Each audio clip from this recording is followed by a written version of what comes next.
All right. Good afternoon. Today we are announcing a superseding indictment charging 12 individuals in a conspiracy to illegally traffic over 90 guns across state lines into the city of Chicago.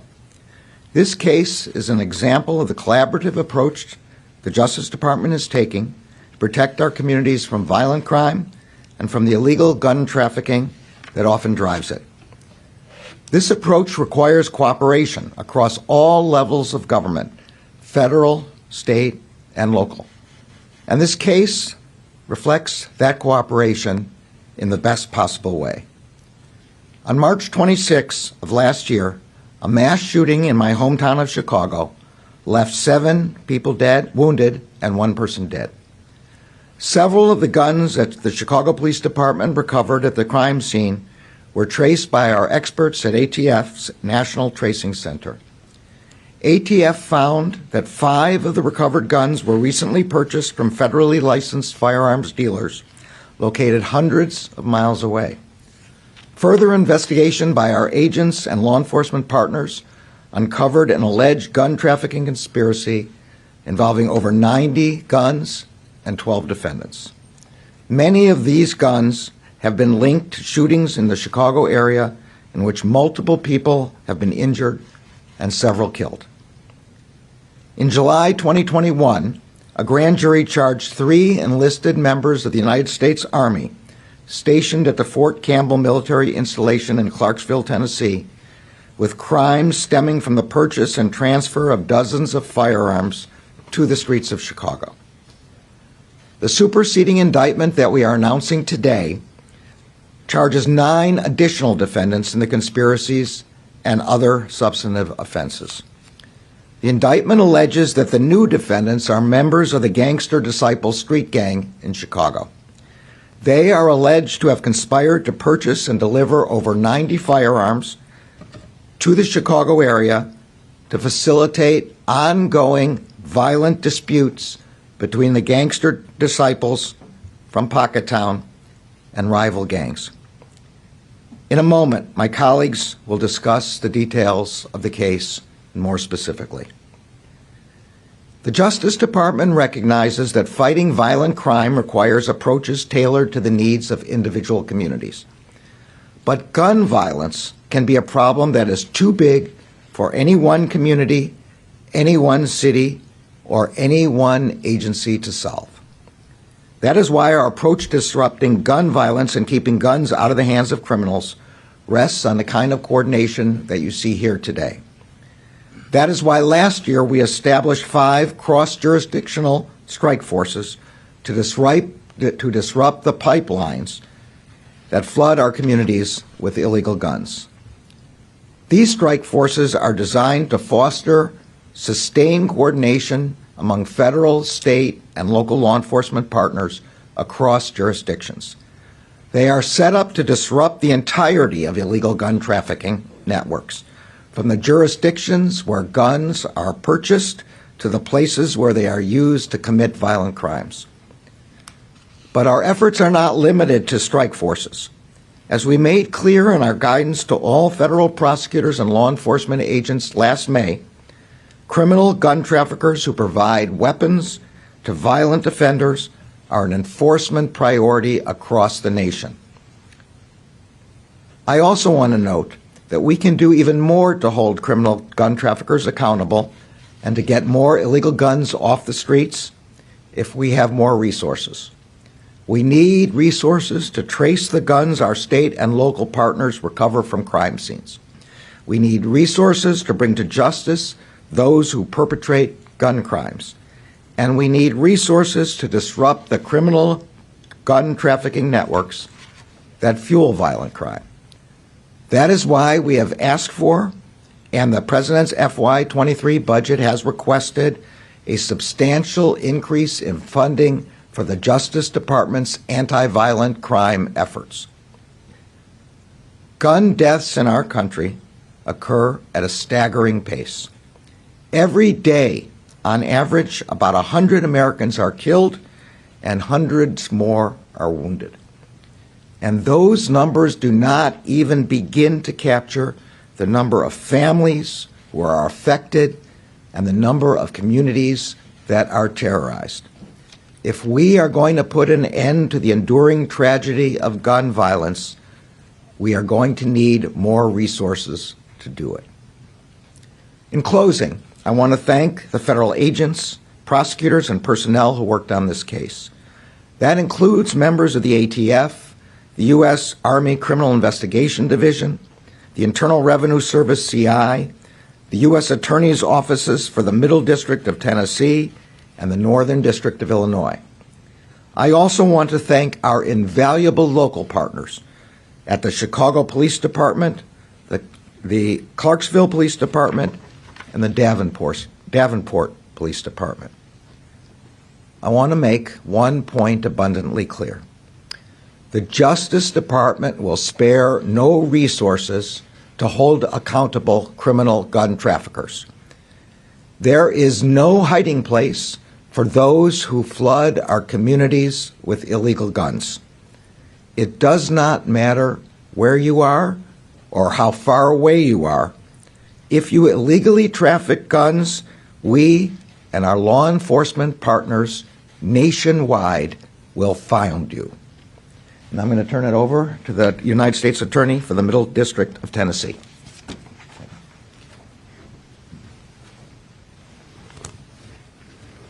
Good afternoon, everybody, and thank you, Attorney General Garland, for being here today to announce this very important case.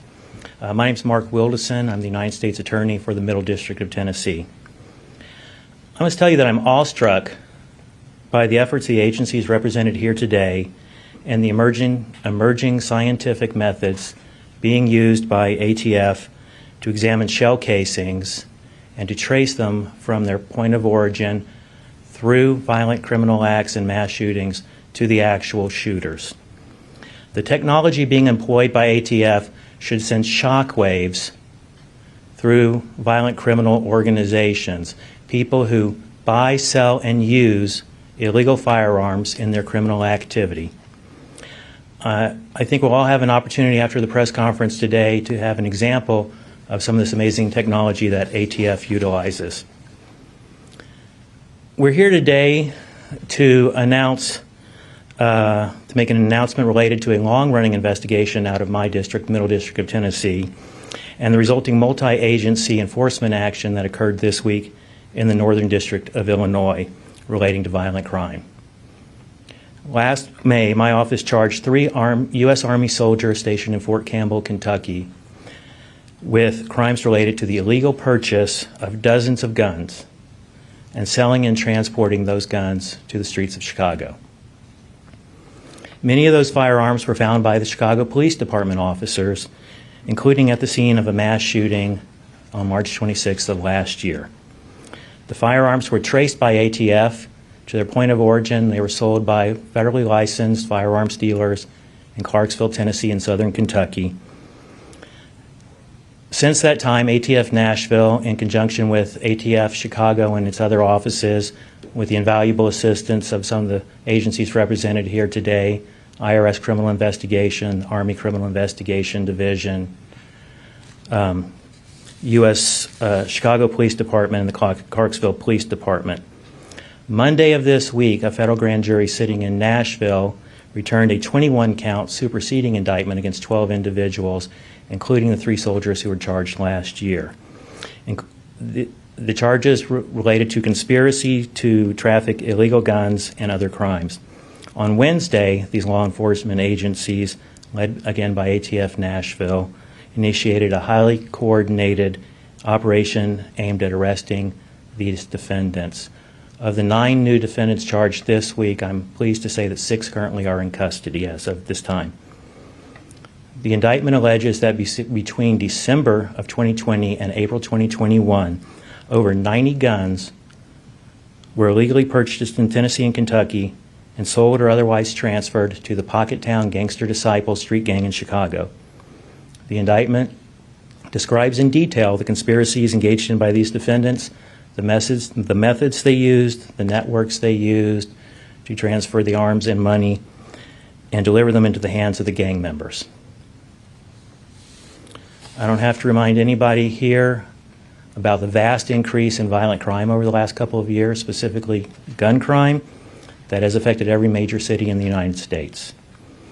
My colleague, U.S. Attorney John Lausch of the Northern District, who will speak shortly, is all too familiar with the violent crime, and particularly gun crime, that has plagued Chicago, and he's working diligently with the Department of Justice to marshal the resources needed to address this. As the Attorney General said, the Department of Justice has designated reducing violent crime as its highest priority and devotes a vast amount of resources to that. Today's announcement of the enforcement action involving my district and the Northern District of Illinois is only one such example. This should also serve as a warning to people who purchase guns illegally, even if you are acting as a straw buyer for somebody else.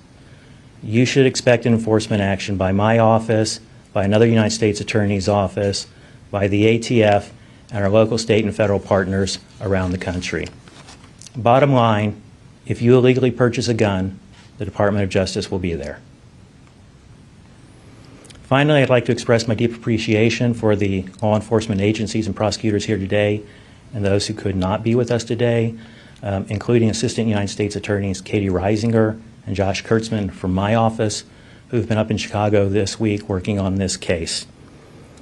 I couldn't be prouder of the work they do and the tremendous effort they've put into this case, and collectively look forward to seeking justice for the people impacted by the crimes that these defendants are alleged to have committed.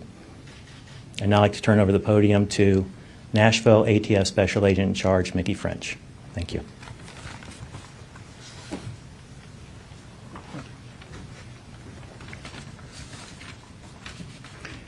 Good afternoon. The Bureau of Alcohol, Tobacco, Firearms, and Explosives is the primary lead agency of all federal law enforcement agencies out there that investigates illegal firearms trafficking. ATF is on the front line in the fight against violent crime, specifically illegal firearms trafficking and the supplying of firearms that are used in violent crime to gang members, criminal gangs, as well as drug trafficking organizations.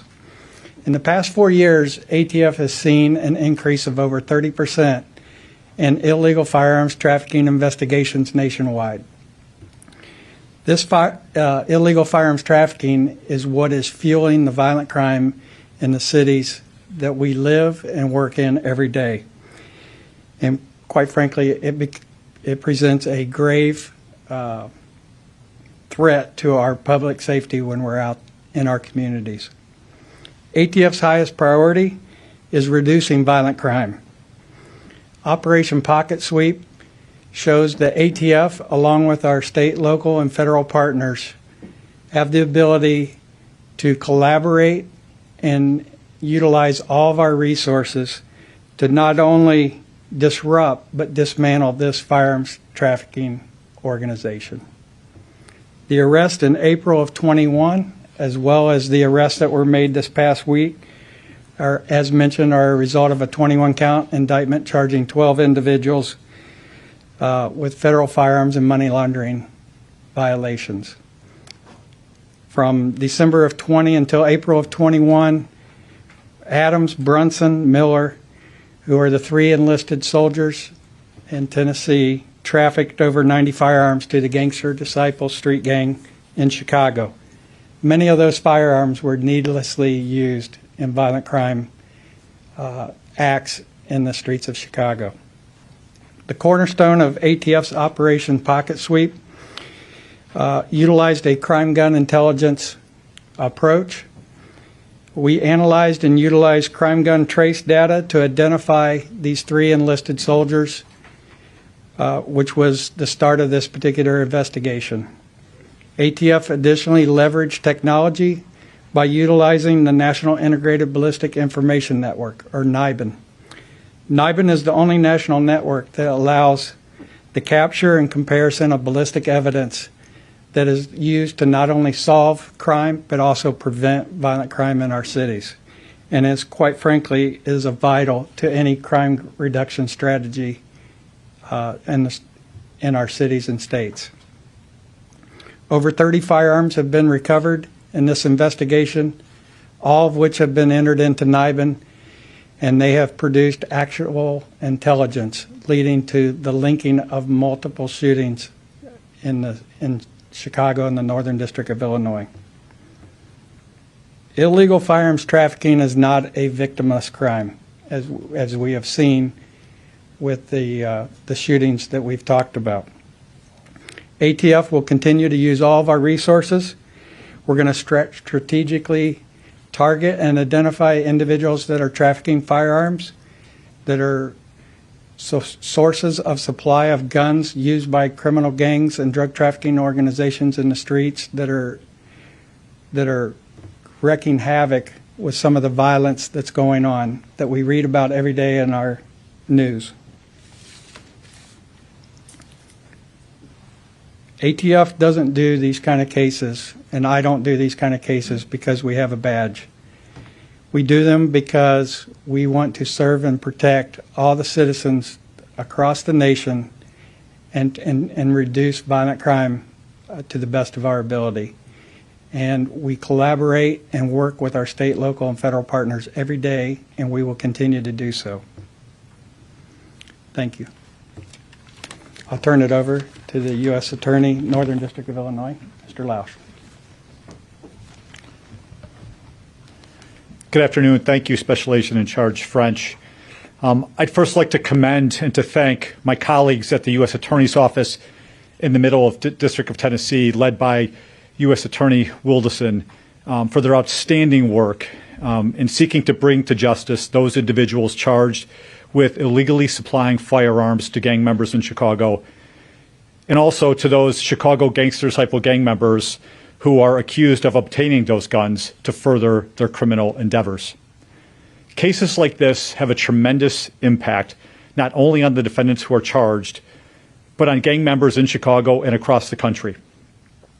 What they see is that they will be held accountable for their efforts to illegally obtain the guns that are used to fuel the senseless gang violence that plagues many of the cities in our country, including Chicago. This investigation also demonstrates to the people of Chicago and the people across the country that the Department of Justice in all of its components, all of the field offices of the ATF, all of the U.S. Attorney's offices, will work with each other and work tirelessly to keep guns out of the hands of those people who are prohibited from having them and who use them to commit those crimes.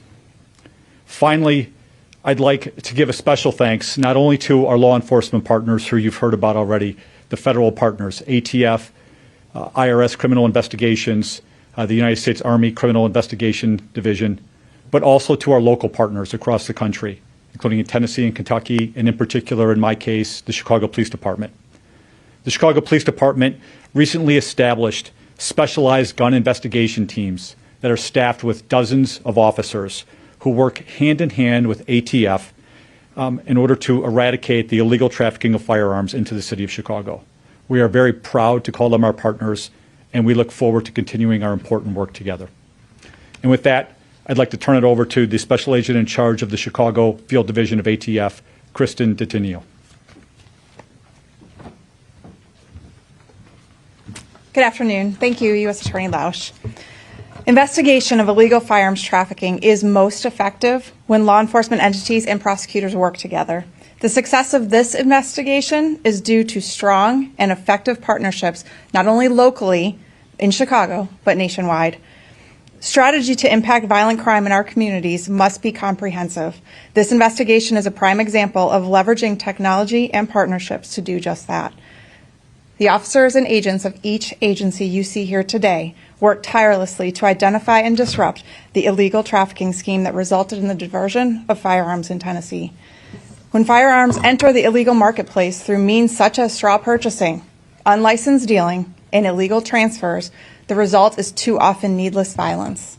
You heard about it already today, but on March 26, 2021, law enforcement recovered multiple firearms at the scene of a mass shooting in Chicago. Multiple people were shot and one was killed. Through the use of crime gun intelligence gleaned from tracing, 5 of the recovered guns were determined to have been purchased in the Clarksville, Tennessee area. ATF is the sole agency in the United States authorized to trace firearms for law enforcement. The ATF National Tracing Center is the only crime gun tracing facility in the country, completing over 500,000 traces of recovered firearms in 2021. We are committed to working with all of our partners, wherever the intelligence leads us, to bring those responsible for illegally trafficking firearms, unlawfully possessing firearms, and committing violence in our communities to justice. This is not just a job to us. It is a calling to make our communities safer, better, and stronger. Thank you. Now I'll turn it over to my colleague, First Deputy Superintendent Eric Carter of the Chicago Police Department.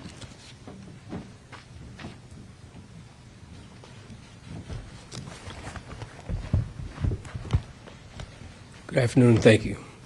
I'd like to say thank you to Attorney General, U.S. Attorney General Merrick Garland, U.S. Attorneys for Middle Tennessee, Mark Wellison, and John Laus from the Northern District of Illinois, as well as special agents in charge of Nashville Field Office, Mickey French, and Kristen Titinio of Chicago Field Office. I'd also like to thank Mayor Lori Lightfoot, who has been unwavering in her support of Chicago Police Department's focused strategies around gun trafficking and removing guns from the streets of Chicago.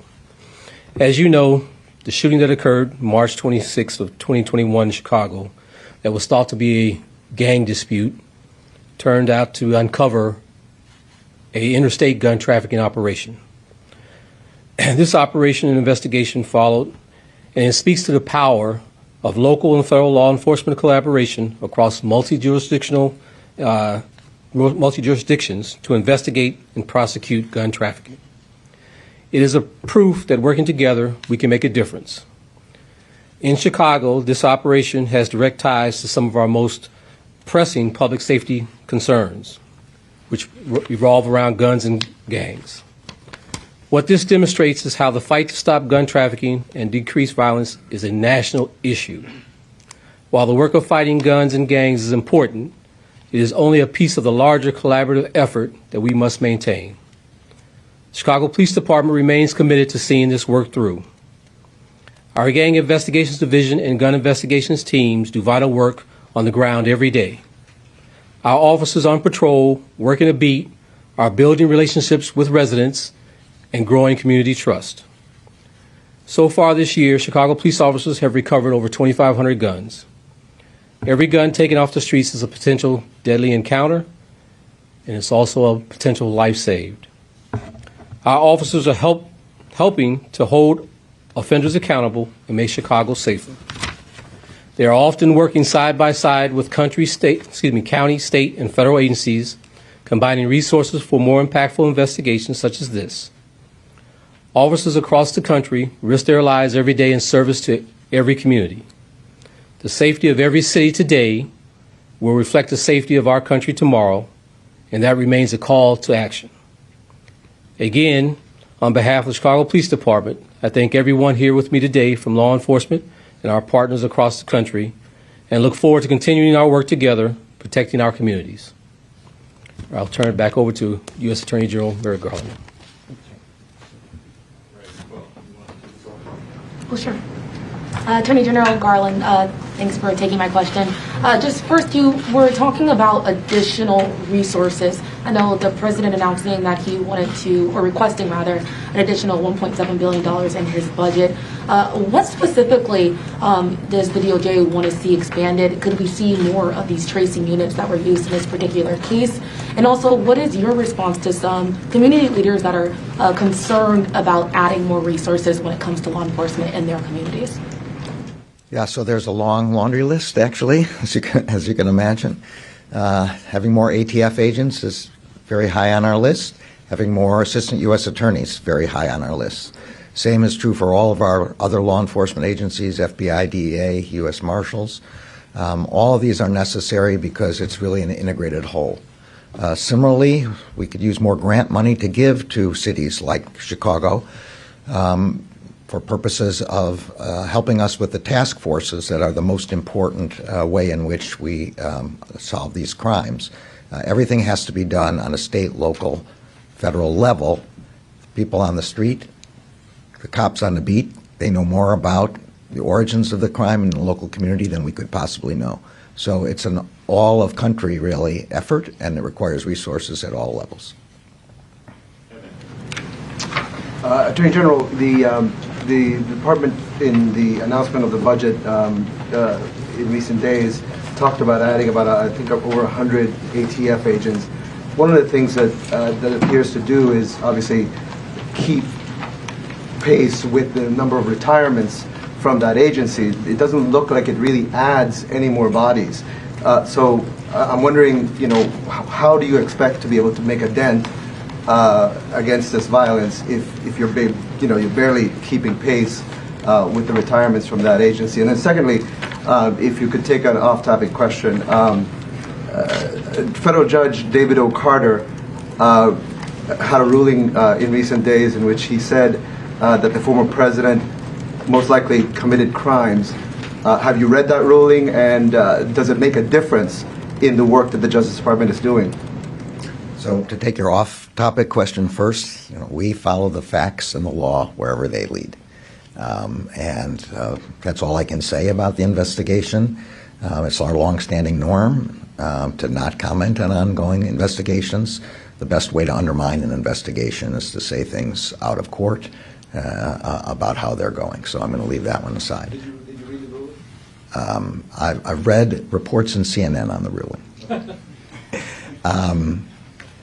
Now, your on-topic question. So I'm going to have to ask for somebody to get back to you on the details of whether the 100 only make up the number of people who are retiring or not. I'm not sure why that would be the case, because if we had the FTEs before and we're asking for an additional 100, it's to add more FTEs, and then we would fill all the slots. If you think 100 are leaving, plus another 100. I just don't know enough details, but I'm going to ask Anthony to get back to you on that one. Mr. Wilderson, can I ask you a little bit about what you're alleging the crime here? The sales were illegal because they were straw purchases. Are you alleging that the Army men knew they were selling this to violent gangs? And what does it say about how the system works that these guys were able to buy 90 guns in straw purchases, but that was never discovered until the guns were used in crimes? So yes, we are alleging that they were straw purchasers and they knew that they were buying them for other people. The lead defendant, Miller, when you read the superseding indictment, you'll see many examples of guns that were purchased by make, model, serial number, where they were purchased, along with the communications that the defendants had among themselves related to orders to be placed, related to the transactions and how to pay them, how much they were going to be, the price of the purchase. So absolutely. As to your other question, I'm going to have to defer to somebody else on that. I think I heard someone say that 30 guns from this sting, where this operation were recovered. I think that means 60 plus are still on the loose. What efforts are underway to find those guns, and what does that say about the challenge of these investigations, Jim? They are very challenging investigations, as you can see by all the agencies and the states that these guns have crossed. All I can say to your first part of your question is our investigation is ongoing. Attorney General Garland, if you could comment, we've been told that a lot of the crimes across the country are being committed by juveniles. Could you comment on that? Yeah, so I don't have more than anecdotal information about that, but to be honest, I've heard the same. I was in Colorado at the U.S. Attorney's Office. I was in the Middle District of Louisiana at the U.S. Attorney's Office. And I was in Atlanta at the U.S. Attorney's Office and talking to all the law enforcement agencies, state, federal, state, and local in each of those jurisdictions within the last 3 weeks. All of them said the same. So I don't have any more than anecdotal evidence on that, but it seems that you're right about that. Did anybody theorize as to why it's happening? Yeah, I think the theory, which is quite logical, is that the gangs think that if they have the actual purchases, the actual shootings done by juveniles, that they will face lesser punishment than if the actual leaders of the gangs themselves do it. I think that's right. And also, of course, the leaders of the gangs don't want to face punishment, so they try to use a cutout of, in this particular example that you're talking about, juveniles. want to bring us home? Yeah, if I could ask sort of a two-parter. First one is, this case is sort of interesting, but it doesn't seem to me it's probably representative of all the guns across the country. I'm sorry, is it not representative? Yeah, of all the guns across the country that are used in crime. So I wonder if, you could comment at all on why you think crime is increasing, why we're seeing so many more gun trafficking investigations, guns used in crime. And my off-topic question is, it's been coming up on 4 months now since Congress referred Mark Meadows to you guys for contempt of Congress, asking you to prosecute him. What's taking so long? Well, again, on your off-topic conversation, we don't comment on ongoing referrals. This was a referral.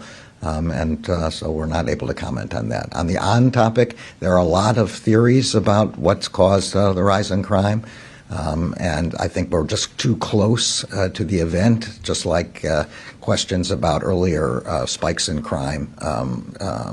Actually, many of them are still uncertain as to why they went up at the time. So I'm just going to have to leave that for the criminologists, and we're going to do the best we can to drive those numbers down. I'm sorry to ask an off-topic question, but there's been so much criticism of the Justice Department around the January 6th investigation, and a lot of people trying to pressure the department to either work faster or even to investigate specific individuals. How would you respond to that pressure and to those critics? Look, the only pressure I feel, and the only pressure that our line prosecutors feel, is to do the right thing. That means we follow the facts and the law wherever they may lead. Thank you all. Thanks, everyone.